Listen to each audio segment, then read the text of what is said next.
Hello, everyone. Good afternoon.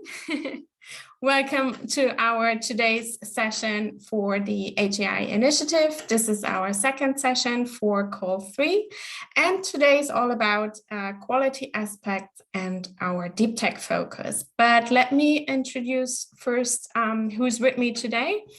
If you've attended last time's session, you will know Rosanna West, who is the HEI Initiative manager. And we also have Javier Gonzalez. And we are happy to have you today because he is our expert for the second part of our info session. He is education developer at EIT Manufacturing, covering the promotion and implementation of the education pillar activities of the KIC in France, Spain, and Portugal, for contributing to empower the European industrial ecosystems with the right skills for the future. And why is he with us today? Because he is part of the EIT manufacturing team implementing the EIT Deep Tech Talent Initiative, a pioneering program that aims at skilling 1 million people in Europe within the deep tech fields over the next years. And I think we will hear a lot about that later. But let me just quickly start with a couple of housekeeping rules. So all participants are automatically muted and the cameras are not visible. So the webinar will be recorded. And if you have questions, please type them into the Q&A or the chat box. We will read them off at the end of each section, and we will, of course, incorporate these questions and answers also in our updated version of the FAQ. I already mentioned it. What is presented today, we will discuss the quality expectations and the introduction to our application system, but we will also focus on the deep tech focus of our call. After this session, we will provide you with the slides from today's session and also send you the link to our recording. In our first info session, just as a recap, we discussed the phases of the call 3, the eligibility criteria in depth, and the innovation vision action plan. And today we would like to start with the quality expectations and the application system. And for that, I'm happy to hand over to my colleague, Rosanna. Okay, thanks very much, Dolores. I will share my screen. So we're going to go straight into looking at the application system itself, at the platform. So just bear with me 1 second, and I will open that for you.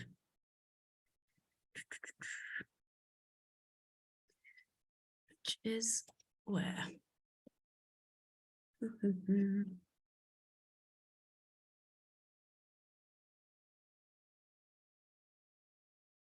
Sorry, I can't seem to share my screen. Just bear with me 1 second, please.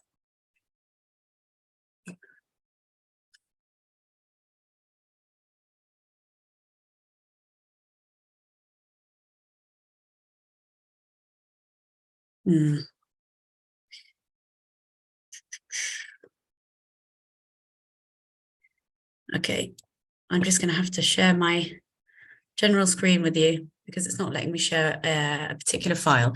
Can you just confirm that you can see the application interface? Yes, we can. Okay. All right. So in terms of quality, I just wanted to flag a few important things within the application system that you just need to take care of with when you're writing you're completing the application form online. So first of all, you have the link to this application system on the Call 3 webpage on the HEI Initiative website. So you can go and open an application already and have a look at what the expectations are from you when it comes to writing your proposal. as it's explained in the call text, there's no template per se for the Innovation Vision Action Plan.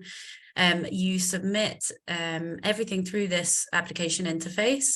And this at the end will become the content of the application then becomes your Innovation Vision Action Plan. So just a reminder that that's how that works. We did cover that in the first info session, but basically all of everything that you will submit to us will be done through this application interface. So you can, as I said, you can open an application now and go through the different tabs. You can save without submitting.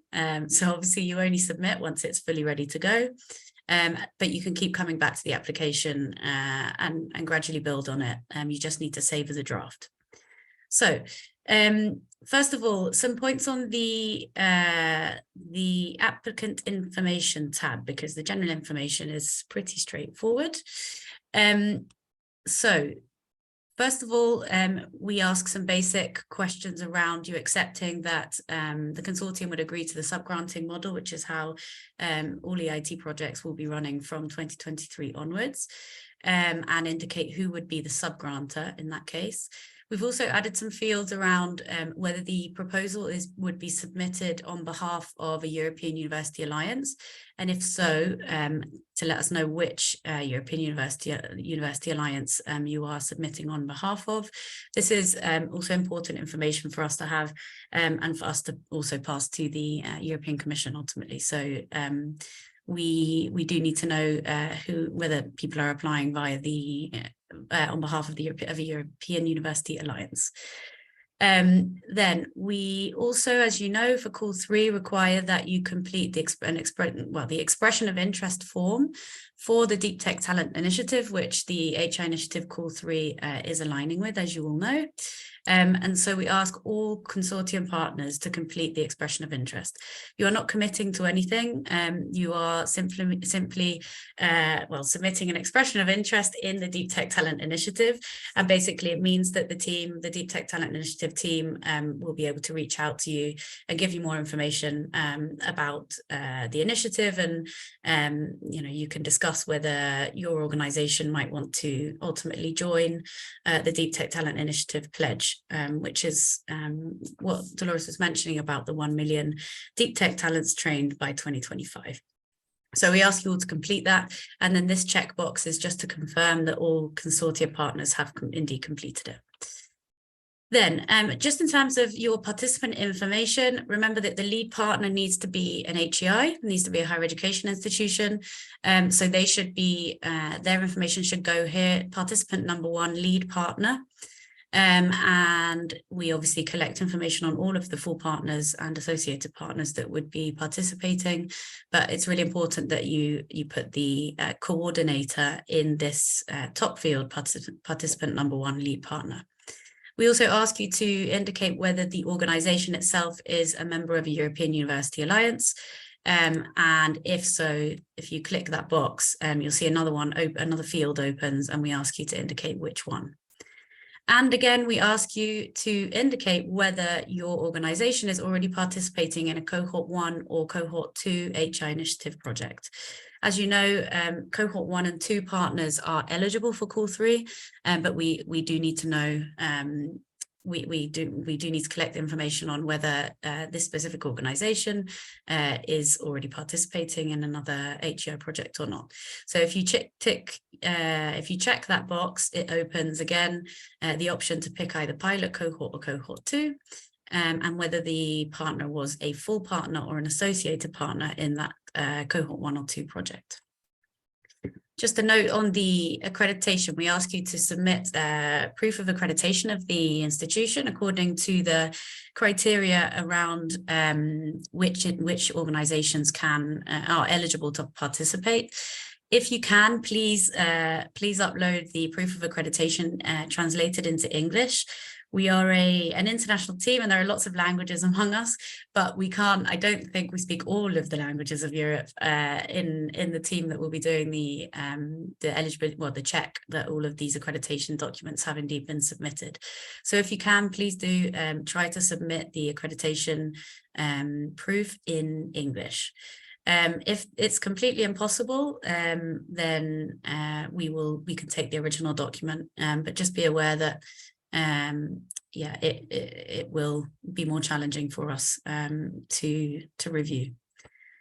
Okay, so that's just the basic information about the organization. And then here is really important. We ask you to check the box to confirm that you have read the KIC partner list PDF, which is uploaded in the Call 3 webpage, and that the information is correct. So we need you to check the list and make sure that that you are still compliant with the eligibility criteria on the funding distribution, that the majority of the funding for Call 3 has to go to non-KIC partner HEIs. So this is where we will really be referring to this KIC partner list. So please do use it as your reference point when you're putting your consortium together and when you are making sure that you comply with the eligibility criteria on funding. And then finally, a really important point, we ask you to indicate whether this organization is a member of any of the EIT KICs, knowledge and innovation communities. If your organization is a member of more than one, then you tick, for example, my organization is a member of climate, new energy and digital, you need to click all 3. If your organization is not a member of any KIC, really important here that you check this final box, not a partner of any KIC, because this actually is then programmed into the budget section of the application system and will actually alert us to any issues with the funding criteria. So if your organization is not a member of a KIC, please check the box, because then that organization will fall into the category of non-KIC partners, which is really relevant, obviously, for the funding distribution criteria. So it's really relevant for the eligibility of your proposal. So yes, please do check that box. It's programmed so that it will flag any issues in the budget section. So just please remember to do that. And again, you can see the KIC partner list linked here directly, and it's also on the Call 3 webpage, as I said. And then we could collect contact details and things like this, and then we ask for you to upload the different letters, the HEI Innovate self-assessment results. We will ask you to upload those here to the application as well. So just make sure that you go through the system, take a look at what's going to be required in terms of uploading it so that you can prepare properly for that. And again, here you can keep adding faculties and departments depending on how many you have participating. There must be a minimum of 2 faculties or 2 departments participating on behalf of all of the HEIs in your consortium. And again, you can just keep adding participants after you fill out these fields. So that is just some important things to flag on the applicant information section, which is really about eligibility. So it's important. Then just a reminder, we have the domains and actions section. This is where you'll be inputting your KPI numbers, your targets, according to the KPI minimum requirements that are outlined in the call text. Just a note here that, for example, at least one startup or scale up must be supported in phase 1 of the project. Sorry, at least two. So if I, for example, for phase 1, input 1, which is below the minimum, and I try and save and continue, you'll see that actually I get an error message saying the value must be greater than or equal to 2. So basically, the KPI minimums are programmed into this table, so it won't let you submit an application if your targets that you're outlining and you're inputting into this section are below the minimum targets. So that's helpful for you to make sure that you are complying with all of the criteria around KPIs, and it's also efficient for us to make sure that all of the kind of quality expectations around KPIs are actually automatically in place. So that's just a note. You will get an error message, so that will help. And remember, again, you have to select at least one EIT core KPI of these 3 listed here. If I tick, for example, we are going to commit to a minimum of 1 startup created, and I tick the box, you'll see that just below there is a new field that appears, and it asks you to input the target. Okay, so that might be 1, that might be 3. That's up to you. Remember that kind of the more ambitious your application is, the better, as long as you can prove that it's realistic and it can be done. So yeah, just to be aware that that box appears when you tick it. Then the other things are self-explanatory. I won't go into too much detail, but as you remember, you need to select at least 6 actions from the domains across the domains that make up the methodology of the HEI initiative. You need to select at least 1 action in each domain, and you shouldn't have more than 2 actions per domain. So be really thoughtful about how you decide which actions you select based on, again, the results of your HE Innovate self-assessment. That should drive the selection of actions that you pick for your consortium. And again, you will need to tick the boxes of the actions that you as a consortium, you are going to focus on. Okay, so again, that's self-explanatory. Domain 5, again, is a mandatory domain around knowledge sharing with success stories and lessons. So you don't need to select that action because we expect it of you anyway. So then just finally on the application content quality expectations, you will find in this section that you have actually got prompts written for you for each of the sections. So please read these carefully and respond to them directly in your proposal, in what you write. Yeah, so there's quite detailed prompts here that really you need to make sure you're covering all of these bases.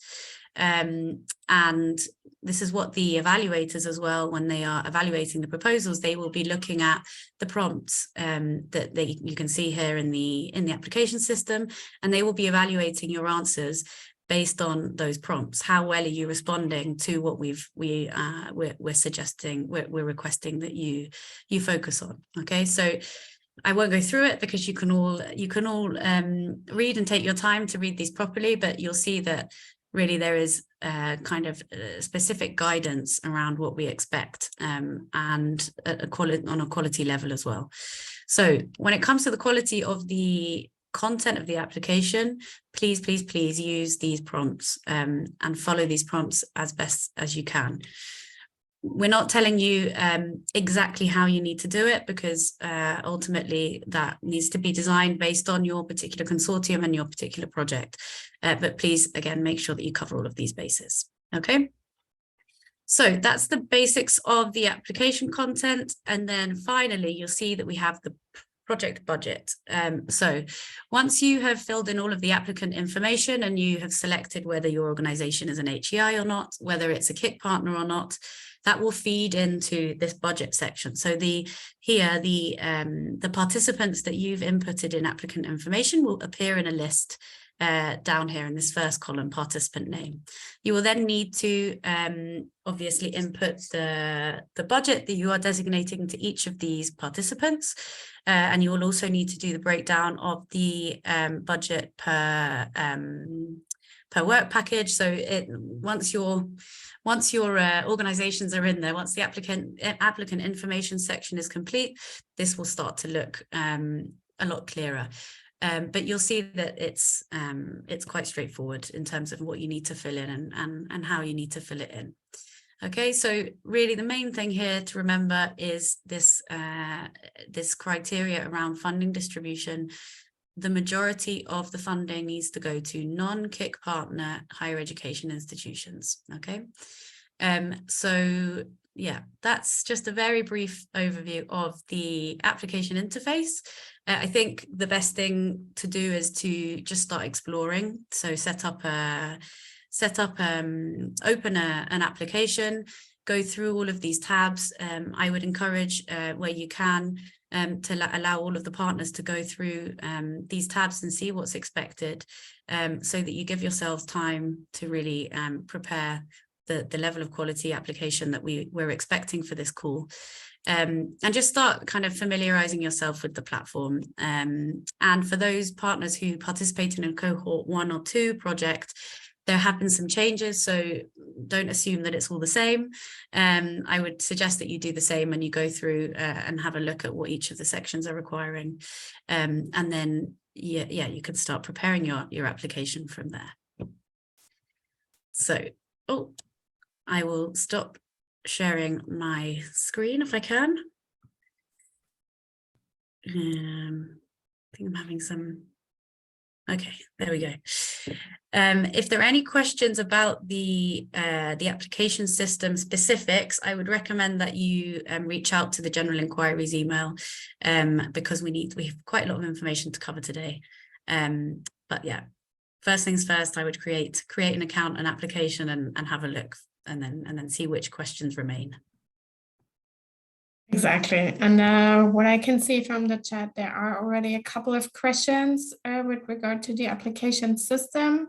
We will go through them all, and we will, if not already, put them also on the FAQ. And but I also see that a couple of people try to reach out to others, and just briefly here, there is our conversation starter platform, and I know that people had actually issues signing into the platform. We just provided the current link for call 3 again in the chat, but it's also on the website. So please use the right one. There was probably, I don't know what happened, but yeah, we just put in the updated link.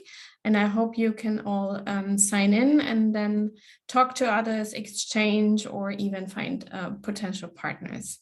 And with that, we would like to end our first section here in this info session, because we think it's very important to discuss the other topic we have on our agenda today, and this is the deep tech focus.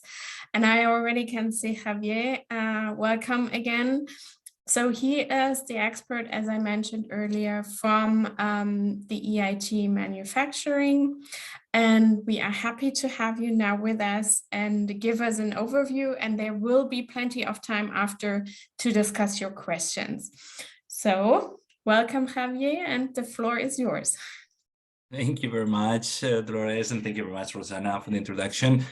Hello, everyone. It's really a pleasure to be with you this afternoon and give you an overview about this new initiative that the EIT has launched. So, and how is this related to the HEI initiative, right? I will show in a brief presentation where is this initiative coming from, so that we understand which is the motivation from the EIT in order to start this, and how is this specifically related to the HEI initiative and this third call of proposals that is specifically focused on deep tech areas, and which are the key points where we should pay attention to in order to prepare a good proposal and to align that specifically with the initiative. For this, I have prepared a quick presentation. I will now share it with you. So please let me know if you can see the presentation right now. Yes, we can. I hope so. Okay, perfect. That's great. So, yeah, as mentioned, I will try to give you a quick overview on this, on the initiative and what is this coming from. But I want to focus on this first slide that we see here, on the key message that is guiding the whole initiative. So why is this initiative about? So why is this initiative built? Because we need to secure the future of Europe's competitiveness. And for this, we have the aim of training 1 million people and to skill 1 million people in deep tech by 2025.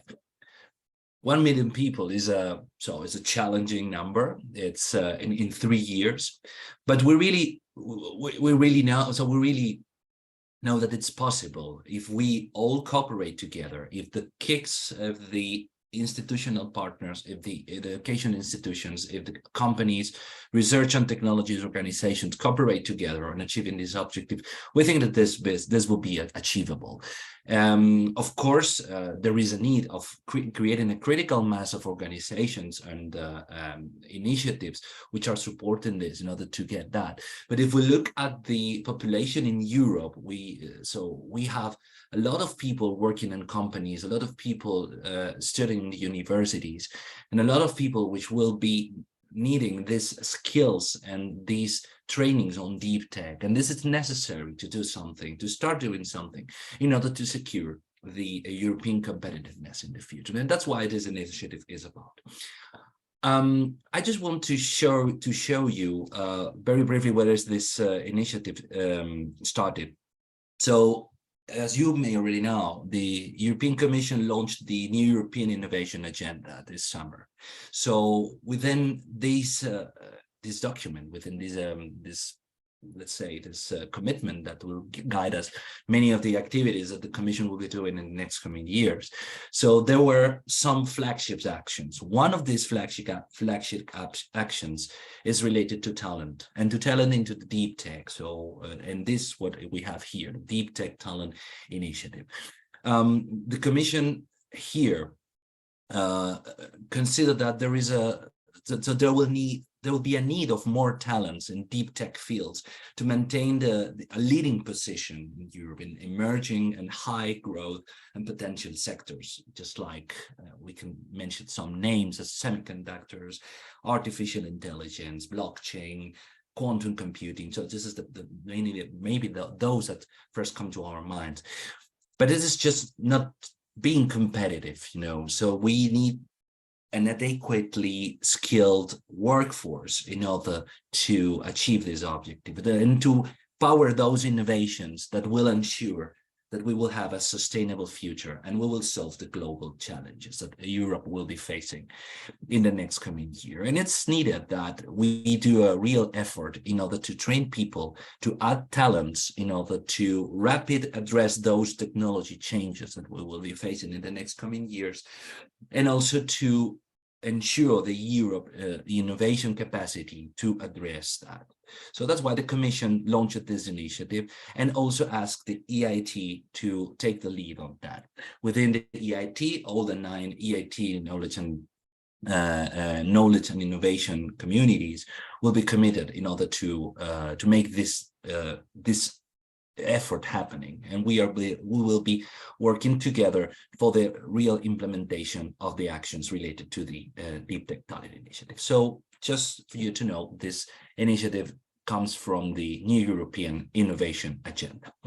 As mentioned, the objective is to upskill and reskill 1 million talents in the next 3 years, to develop, scale up and disseminate those programs, and to make this open for the different education levels and beneficiaries. So we're not only focusing on workers, also on students, also on industry employees.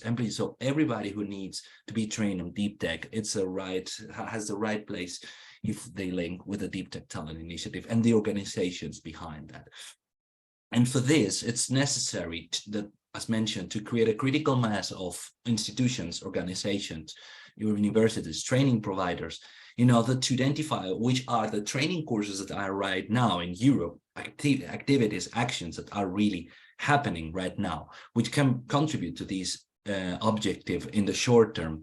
But not only this, it's also necessary that with this critical mass, we reflect together, we join forces together in order to detect which are the skill gaps that we will have in the future and create the most tailored and most adequate training programs for that.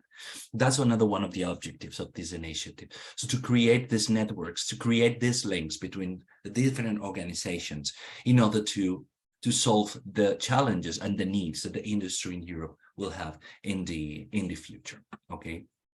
So these are the main aim of this initiative. And for this, we need the contribution, the collaboration of many organizations. You as higher education institutions are key on achieving these efforts. You are and in the forefront of the training for the next generations of entrepreneurs, the next generations of people that will be working in the industries. So you are there, you are also creating this content, you are dealing with deep tech challenges directly. So it's really necessary that your contribution here should take place. And the HEI initiative is one of the initiatives that will facilitate this process. That's why both initiatives are very interlinked. But let's go now for one of the key topics, what is deep tech, what we consider deep tech within this initiative. As you can see also in the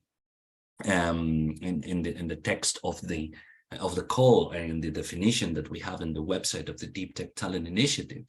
Initially, the definition of deep tech is very open and depends many times on which sector we are referring to. But what we would have selected for this, and so to give a clear overview of that, is what you see here. Deep technology or deep tech is classification of organization, startup company with express objective of providing technology solutions to deep societal challenges. This is crucial, deep societal challenges. They present specific and scientific or engineering challenges requiring lengthy research and development and large capital investment before successful commercialization. But even if the technical risk is high, the commercial risk will be low because of the great added value that these technologies are providing to the technology landscape. And there in this European agenda, you may see some of the areas that can be considered as deep tech, as you see here: advanced materials manufacturing, electronics, biotechnology, AI, quantum computing. Those of them, so many times we have listened about to talk about that, and maybe we are working directly on that. But this is not a closed list. So there will be more and more technologies, more and more areas which will be added to this list, depending on each one of the sectors that we are working, or depending on the needs of the industry. This is an initial starting list, but let's not only focus on that area. So let's take this definition of those technologies that are solving those deep challenges that will that our industries, that our countries will be facing, and let's concentrate on that. Sorry, this is what we understand as deep tech. Okay. For this, in the last Innovate event in Brussels, the last 11th of October, the Commissioner Gabriel presented this initiative in order to, let's say, start engaging and start creating this interest on what is this initiative about and how we can contribute to that, right? So this Deep Tech Talent Initiative was launched in this Innovate event in October, 11th of October 2022, and it was presented as an opportunity in order to train people, to upskill and reskill people in the next coming years. And for this, the European Commission and the EIT has designed a mechanism, a vehicle in order to make this happening, which is the pledge, right? The pledge, I will go on some details about what is the pledge about and why is this about in the next slides. But the pledge is the official so the formal commitment with the EIT, your organization with the EIT, in order to make this happen, and also to define the framework of collaboration for the next coming years, in order to achieve this 1 million people trained in Europe to secure the European competitiveness. Those organizations that commit to this pledge, that commit to participate in this action, will identify those target groups, those training needs, and those activities, those actions that are needed in order to achieve this objective. And of course, this will be also building collaboration with different EU agencies, EU programs, and EU synergies. It's necessary that we cooperate together. As I mentioned in the very beginning, it's a collective effort. So from all sides, from the public and private organizations committed to deep tech, we should work together on making this action happening and achieving the objective of 1 million people trained. So initially for this pledge, there were some key members defined in order to join and to commit to this activity. this initiative, sorry. First of all, as mentioned, the EIT knowledge and innovation communities, we are already working with all of our members, all of our innovation communities in creating those kind of programs, those kind of training actions, those kind of initiatives that can support the deep tech knowledge in Europe in the future. So we will be the first ones providing initiatives, contents, courses, and actions related to that. But not only us, it's necessary that we work together with different education and training institutions, as your organizations, as higher education institutions are, with enterprises, associations of enterprises, which are dedicating resources, hours, training, and knowledge in order to support deep tech in Europe. Financing institutions, which can provide financial resources and in order to support those actions.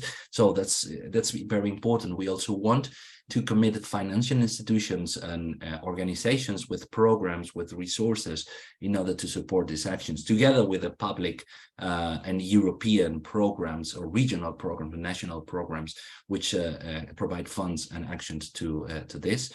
And not only this, so also member states and institutional partners that commit together to, with the support of their programs or their actions done in the different countries, to achieve this objective. That's what we want. These are the key partners or the key organizations that we want to commit to these pledge.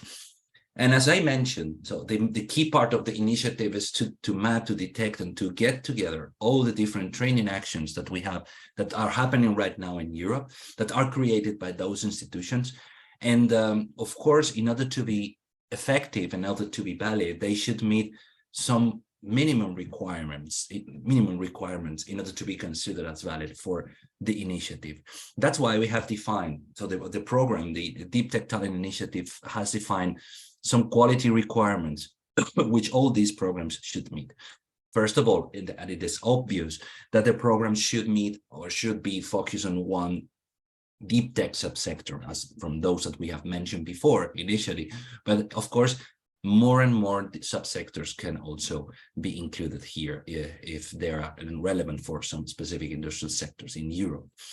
The idea is that those training actions should have a minimum, so this is a minimum, so it can be higher than that, but a minimum of 2 ECTS credits of content, equating to 50-60 hours or more for in terms of training, of guided training actions. This, as mentioned, is the minimum, right? In order to, so that's why master courses, doctoral courses, and all those actions that are now happening within the universities and higher education institutions in Europe can meet this requirement of 2 ECTS. But there could be some modular trainings or specific training actions on specific topics that can be also included here. And if they meet this requirement of having around 50-60 hours of duration, it can be very good for this initiative. So encompassing this measure of 2 ECTS. This should be also equivalent to a level 3 of EQVET or EQF regulated training qualifications. That's also one of the requirements. There should be a certification, a certificate of achievement of these actions in order to make this accountable for these 1 million people trained. And of course, it should not contain any kind of protected intellectual property or copyrighted content, which cannot be shared and cannot be included in these courses. That's absolutely necessary. So these are the minimum requirements of these training programs, of these training actions that will be considered within this initiative. And I would like now go to more specific points regarding to the link between the HEI Initiative and the Deep Tech Talent Initiative, why both initiatives are related and why both initiatives are joining forces in order to do that. HEI Initiative, as we already know, has within their main objectives and core activities, so to work for this institutional transformation within the higher education institutions, to increase the entrepreneurial and innovation capacity, and to integrate with the innovation ecosystems from the regions or the areas where the higher education institutions are located. This is key from the higher education initiative. And what we want with the call right now, with this third call of proposal and the link with these deep tech talent initiatives, sorry, deep tech talent area right now, is to focus on one of the objectives that this initiative has, which is what we have here. So to develop activities addressing the capacity development of higher education initiatives, the exchange and implementation of best practices in the knowledge training integration in terms of organizational learnings, trainings for upskilling and reskilling, and coaching and mentoring. So this initiative really matches these actions that are some of the priorities of the Deep Tech Talent Initiative, of the HEI Initiative. Sorry, it's true that in the past 2 years we focus on different actions and different objectives, but this year we will focus more on this specific part of creating this organizational learning, training, and coaching and mentoring actions for the actions and the projects that we will be supporting within the initiative. So this significant focus on the development of skills is the key link and the key connection which will feed those results into the Deep Tech Talent Initiative. So here's the link of where HEI Initiative and Deep Tech Talent Initiative will meet, and we'll join forces and work together in order to achieve the key objective of having 1 million people trained in deep tech in the next 3 years. So that's why the thematic focus of this call this year is to foster this deep tech talent at the higher education institutions. Okay, in order to give an answer, as mentioned before, we need to work together on this, and this is only possible if we join forces. So to work together on fostering this deep tech talent development. We have talents in Europe. We have very, very skilled people here, but we need to focus on creating this environment for giving them the resources, the skills, and the capacities in order to really work on deep tech areas in the future.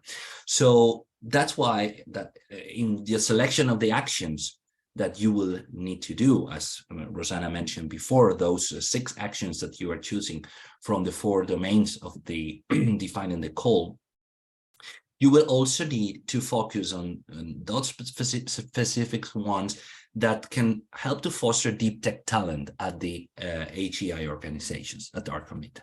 Right. So this year specifically, the focus, because of these thematic focus that is foreseen with this initiative this year, it's necessary that you also define your actions related to the deep tech talent development within your organizations. That means that even if the call, if the program itself is still focused and considering innovation and entrepreneurship, and expanding this innovation and entrepreneurship capacities within the organizations, a significant portion of those activities should be focused on, should be geared towards the deep tech talent development area. That's the key point that we need, that we want for the call of this year, and to make this link between the both initiatives. And as mentioned before, as a requirement for the participation, so all the higher education institutions, organizations applying will be required to fill the expression of interest to join the pledge. But not only, so of course, you can also bring your other higher organizations which are not HEIs into these deep tech actions. Of course, Deep Tech Talent Initiative is open to engage universities, to engage companies, and to engage financiers and institutional partners. So not as a requirement of the call, HEIs should click on the application form this commitment to fill in the expression of interest. And as mentioned by Rosanna, we will team up with you. We will keep in touch with your organization in order to explore the different options, the different actions that can support this initiative together. So as mentioned, this is a commitment where you can decide finally if you will join to the pledge or not. But considering that you are applying to this call, that you are presenting a project within this initiative, you are the key candidate, you are the key institution that is needed in order to make this happen. So we warmly encourage you to consider the to consider the option of joining to the pledge and to commit into that, because you will be the one that will make this happen. So this is really important and relevant for the initiative.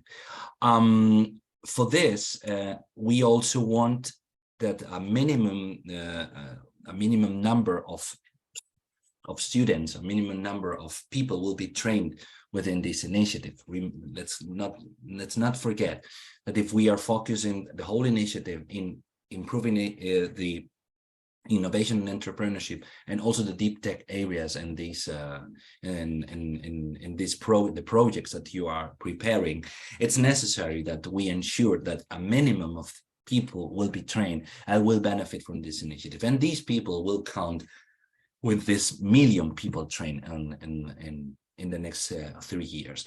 So as you can see in the call, what we are asking is that, and first for the projects that we will be submitting a proposal in this third call of proposal, a minimum of 350 students should be participating in those development courses, online training courses, or education and training activities delivered in process of delivery, but related to deep tech.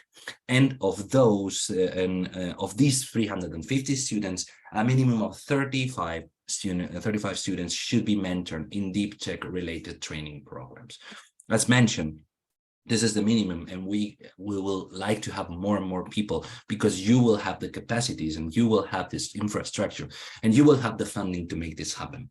So a minimum of this should be included as a KPI for this call. And as mentioned, the training courses should have this minimum of 2 ECTS, as mentioned before. So this 50 and 60 hours of workload for considering those training as part of the deep tech talent initiative, right?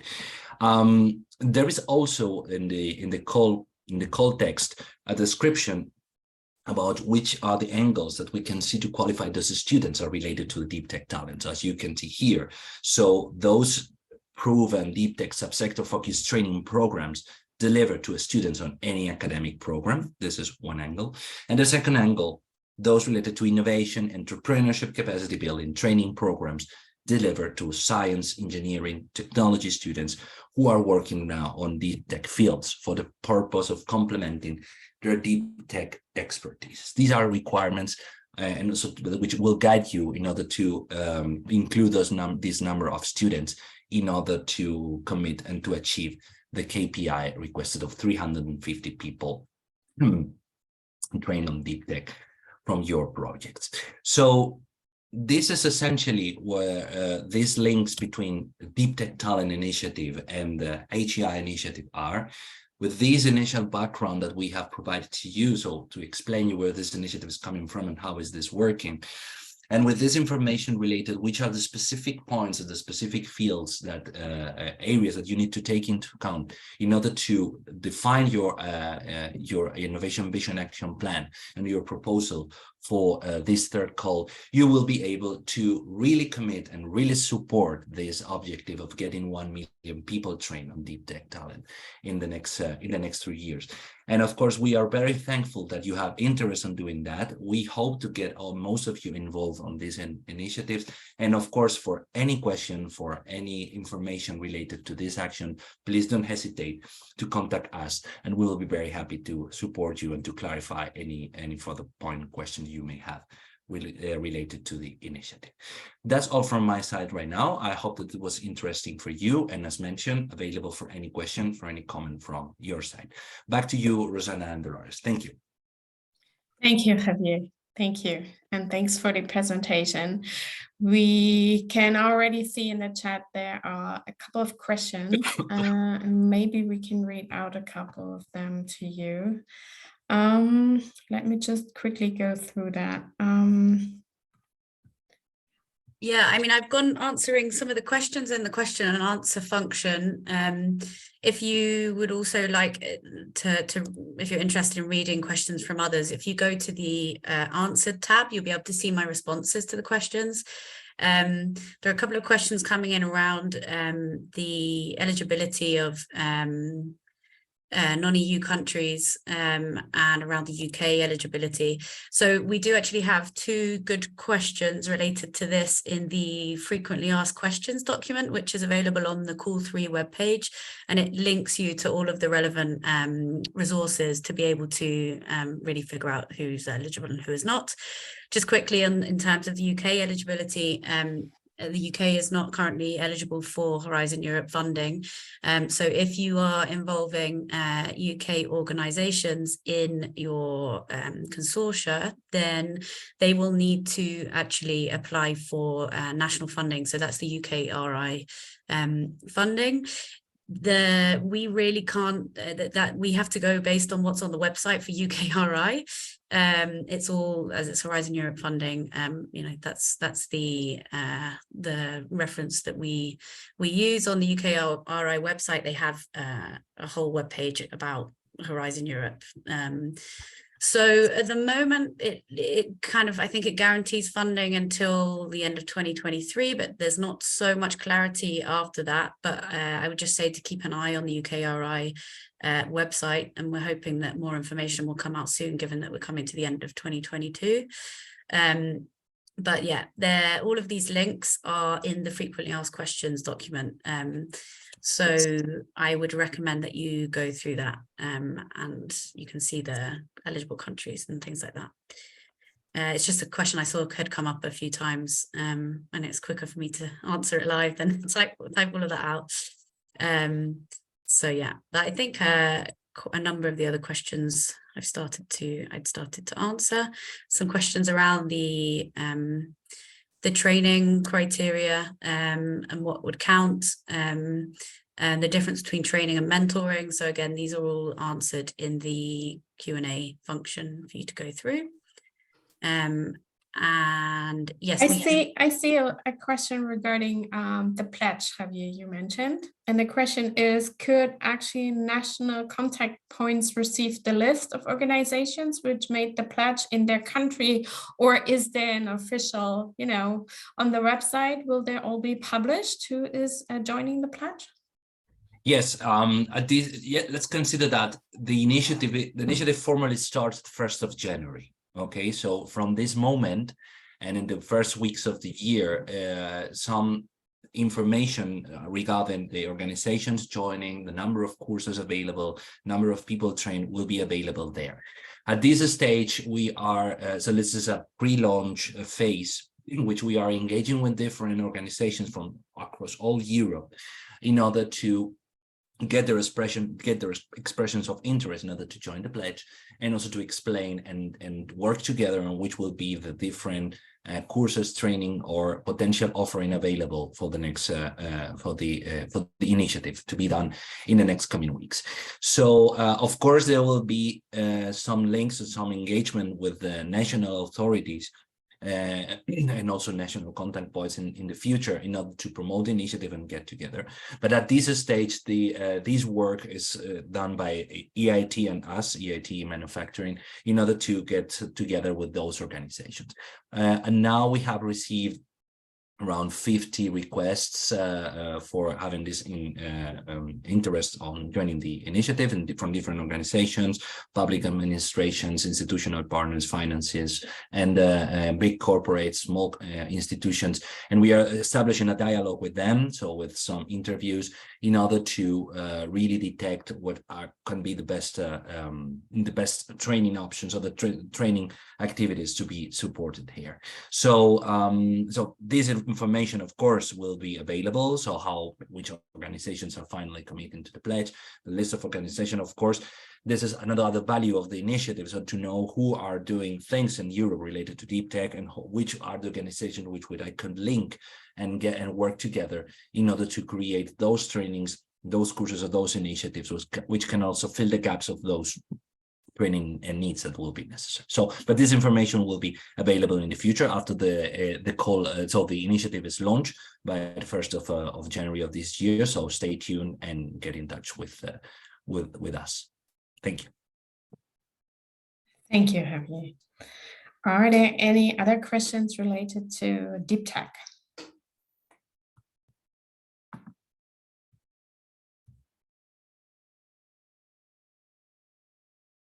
We go quickly through the Q&A and the chat.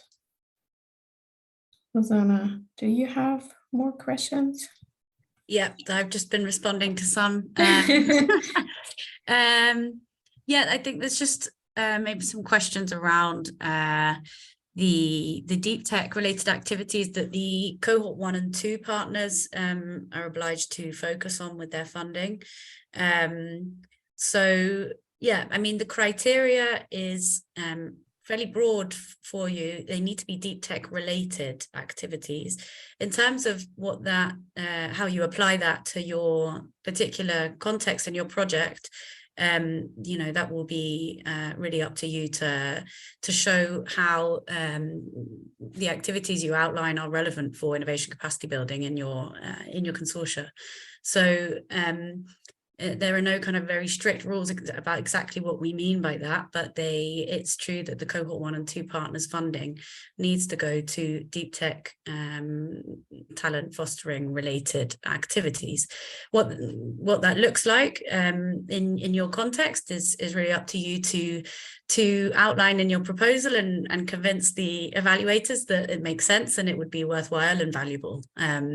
So yeah, I can't really, there's not really any kind of strict guidelines around exactly how you do that, as long as it's convincing for us and for the evaluators, and you know, would be valuable activities for deep tech talent fostering. The questions around the presentations and things, we will share Javier's presentation. We will share that after this session. I'll send an email to everyone who participated today, and the info session recording will go on the Call 3 webpage.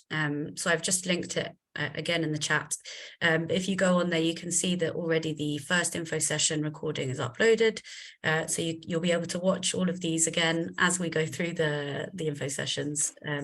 So yeah, by the end of this week, that will be uploaded. So it will go onto our YouTube account and then it will be shared on the webpage. I have another question. I think that is worth answering live also. So the trainings on deep tech are expected, but do the trainings on entrepreneurship and innovations addressed to students from deep tech related faculties will be acceptable? I think that is a question, yeah. Yep. Yes, so in the call text, there's actually a section around this, the deep tech training KPI, and we outline these kind of 2 different angles that you can take. So either you can deliver innovation and entrepreneurship capacity building trainings to deep tech students.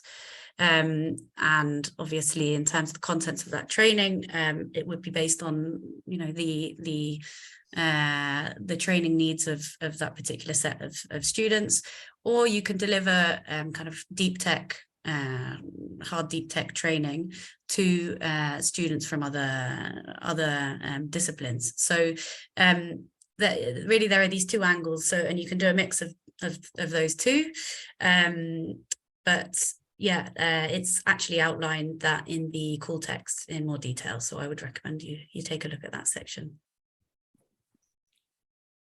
Right. There's a question here about examples of successful projects from the past. Well, the HEI Initiative website has a tab called Projects. If you go on there, you can actually see the current 49 active projects that we have running under the initiative. And there is a kind of executive summary for each of them. So yes, you can see all of them. You can also see the names of these projects and do some research yourselves and check out their social media, check out their websites and see what the projects are currently doing. So yeah, you can go and have a look at that. In terms of the actual proposals, of course, that's not that's confidential documentation that we can't share. But yeah, you can go on and kind of read through and get inspired by that. And we've actually just opened a new section on the website called Get Inspired. And the idea is that we're going to be populating that more and more with kind of good practices and interesting things and interviews and articles and a podcast series at one point, where we will be highlighting the work of particularly the cohort 1, the pilot cohort projects who've now been working for a year and a half. So they have lots of success stories to share.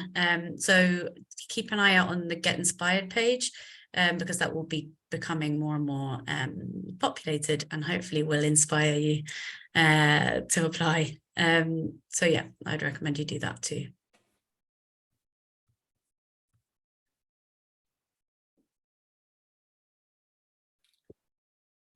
So there are a couple more questions, more general related to the call, and I think we will go through them after the session, and if not already on the FAQ, we will answer them and put them on our FAQ as well. It's probably, I think there are no more questions regarding deep tech. So I think we can actually have another look at what is next. I saw it in the chat.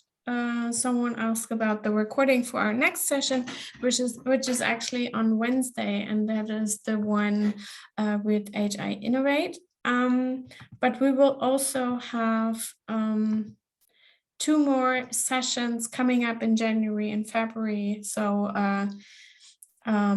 one Q&A session on January the 10th and one on February 7th. So, and if you haven't done so far, please register for one of the sessions, and this will be a live Q&A session where we answer all the questions that you might have at that point. And I think it's worth participating if you're interested in the call and interested in applying.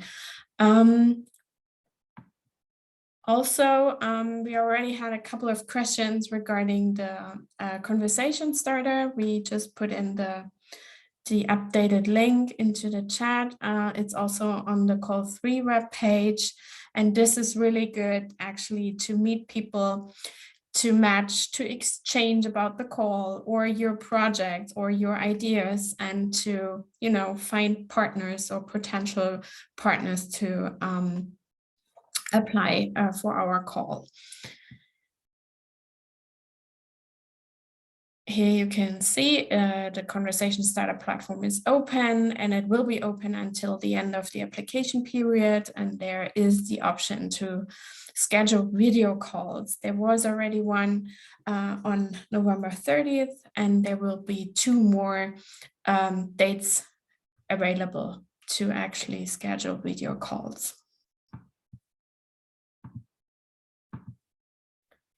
Here again are the screenshots and the updated link to the conversation starter platform. And yes, if you have questions, more questions, or if you have questions after the session, please reach out to us. Most of them are probably already answered in the FAQ or even in the call text already. But you can always reach out via email to us and ask your questions, and we will get back to you. And also you can follow us on Twitter and on LinkedIn to get the latest information about the call, about our info sessions, or even when the recording will be online. And yes, this is everything from my side. And I would like to thank again, Javier. Thanks for being here today and giving more insights into the deep tech focus we have. It's a pleasure. Thank you. Thank you. And also great thank you to my colleague, Rosanna, the expert here on the quality aspects and the application system. And again, please reach out if you still have questions. And with that, thank you for participating, and we will see you next time. Thanks, everyone. Thanks, Dolores. Thank you. Thank you. Bye-bye. See you. Bye-bye.